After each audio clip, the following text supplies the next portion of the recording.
The lawyer's voice echoed through the quiet room as he read the final wishes of one of Hollywood's greatest legends. Everyone expected a standard reading, a predictable distribution of assets. What they got instead sent shockwaves through the entertainment world. Burt Reynolds, the man who once ruled the box office, who earned over $150 million during his career, had made a decision that seemed unthinkable. His only son, Quinton Reynolds, was not mentioned as a beneficiary in the will. Not a single dollar. Not a single asset. The media erupted immediately. Headlines screamed betrayal. Tabloids painted a picture of a cold, heartless father who abandoned his child even in death. But what if everything the world believed was wrong? What if that shocking exclusion was actually the greatest act of love Burt Reynolds ever committed? Now, at 36 years old, Quinton is finally ready to reveal what really happened behind closed doors, and the truth is far more complex than anyone imagined.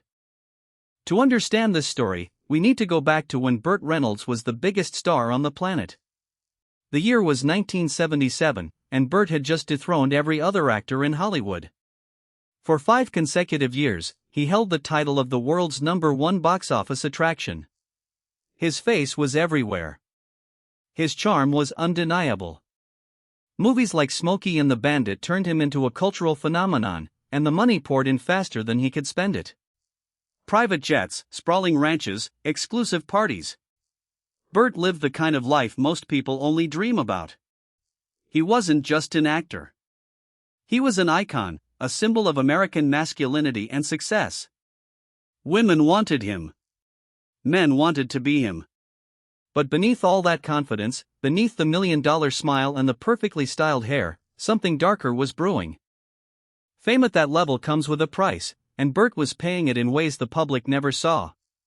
The constant pressure to stay on top, to maintain the image, to be the guy everyone expected him to be, it was crushing him from the inside.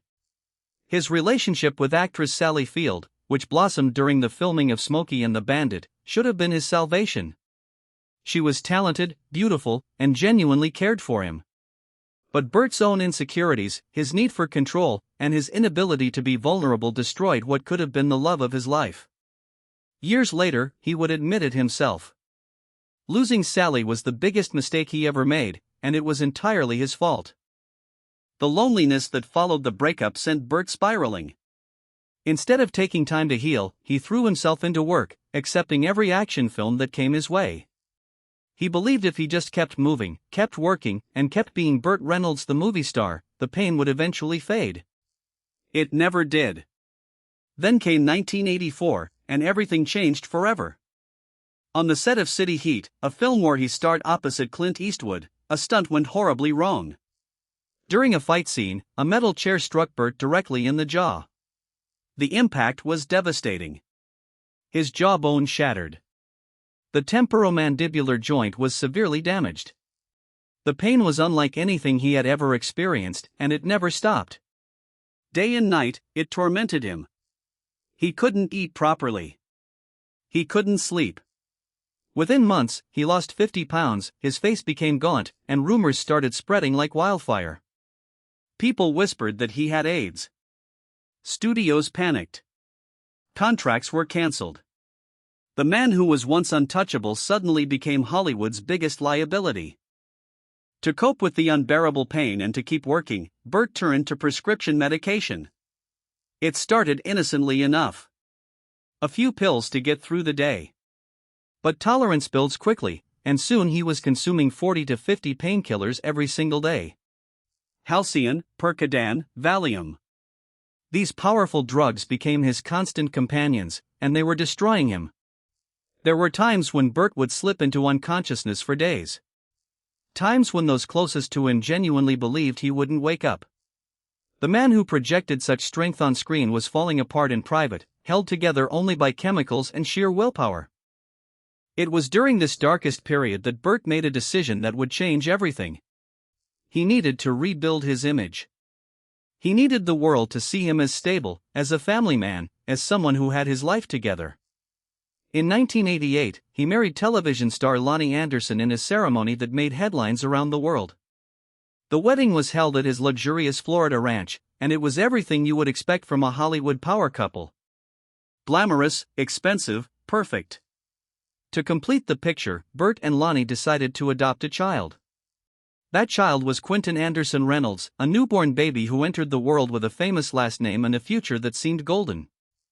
Burt told reporters that Quinton saved his life, that fatherhood gave him a reason to keep fighting. The media celebrated this new chapter. Finally, Burt Reynolds had found happiness. But behind the gates of that Florida mansion, a very different story was unfolding. The fairy tale lasted less than a year. As the mansion doors closed and the cameras turned away, the real nightmare began.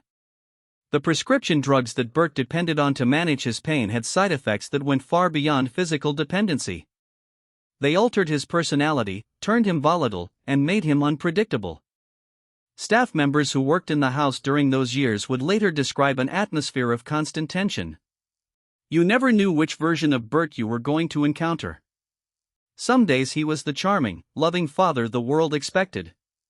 Other days, rage would erupt without warning, and everyone in the house would scatter. Little Quinton grew up learning to read his father's moods, to stay quiet, and to make himself invisible when necessary. That's not how childhood should be. By 1993, the marriage had completely deteriorated. Burt filed for divorce in the most public way imaginable, having the papers served to Loni right on her television set while she was working. What followed was one of the most vicious celebrity divorces in American history. Burt went on national television and accused Loni of being unfaithful, of spending money recklessly, and of being a terrible mother. He told interviewers that she had blown through $45,000 in 30 minutes of shopping. Loni fought back just as hard. In her memoir and in sworn court testimony, she detailed years of alleged physical abuse. She described incidents where Burt had pushed her, thrown objects, and lost complete control of himself. The most chilling allegation came when she testified that during one heated argument, Burt had pulled out a loaded handgun, pointed it directly at her face, and told her to end her own life. Whether every detail was accurate or exaggerated in the heat of a bitter divorce, we may never know for certain. But what is undeniable is that Quinton, just a small child, was caught in the middle of this war. The court took the allegations seriously enough to mandate supervised visitation. Every time Quinton visited his father, a court-appointed supervisor had to be present. Imagine being a young boy, wanting to spend time with your dad, but knowing that legally, you couldn't be alone with him. The psychological impact of that cannot be overstated. Meanwhile, the legal fees and the settlement were draining what remained of Burt's fortune. By 1996, the inevitable happened. Burt Reynolds filed for bankruptcy, listing over $10 million in debt. The financial empire he had built over decades crumbled in a matter of months. The 160-acre Florida ranch that symbolized his success was seized and auctioned off. The private jets are gone. The fleet of luxury cars, sold to the highest bidder. But the most heartbreaking moment came when Burt had to sell the personal mementos of his career. The iconic jacket from Smokey and the Bandit, his Golden Globe trophy, and even his collection of toupees that had become part of his signature look. Everything went on the auction block. Fans watched in sadness as the legend was stripped bare, reduced to selling pieces of his own history just to survive. For young Quinton, watching his father's fall from grace was a brutal education in the dangers of fame and fortune. He saw firsthand how quickly everything could disappear, how the industry that built you up could just as easily tear you down. As Quinton grew into his teenage years and then into adulthood, everyone expected him to follow in his father's footsteps. With the Reynolds name, he could have easily landed acting roles, done interviews, and capitalized on his famous parentage. But Quinton wanted nothing to do with that world. He had seen what fame did to his father, how it consumed him, and how it contributed to the family's destruction. Instead, Quinton chose the hardest possible path.